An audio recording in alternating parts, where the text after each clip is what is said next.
బెండకాయ రోటి పచ్చడి, ఒక స్పూను జీలకర్ర, మినపప్పు, శనగపప్పు, ఒక 2 స్పూన్లు పల్లీలు దోరగా వేగాలండి నూనెలో. ఇప్పుడు మనము పచ్చిమిరపకాయలు వేసుకుందాం. ఇది కరివేపాకు వేసుకోవాలి. ఇందులో మనం కొత్తిమీర వేసుకోవాలి. పచ్చిమిరపకాయలు, పల్లీలు, పప్పులు అన్నీ వేగిపోయినాయండి. ఇవి తీసి ఒక ప్లేట్లో పెట్టేసుకోవాలి. ఇప్పుడు ఇదే నూనెలో ఒక టమాటాను, కొద్దిగా చింతపండు వేసుకొని వేయించుకోవాలి. టమాటా కూడా నూనెలో ఉడికిపోయిందండి. ఇది కూడా తీసేసి ప్లేట్లో పెట్టేసుకుందాం. ఇదే నూనెలో మనం కట్ చేసుకున్న బెండకాయ వేసుకుందామండి. ఈ బెండకాయ కూడా ఒక ప్లేట్లో తీసేసి పెట్టేసుకుందాము. మిరపకాయలు, బెండకాయలు, టమాటా అన్ని చల్లారిలోపు పచ్చడికి తాలింపు వేసుకుందామండి. అయిపోయిందండి బెండకాయ పచ్చడి నూరడము.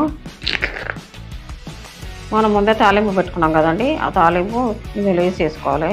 వేడి వేడి అన్నంలో నా సామిరంగా అదుర్స్.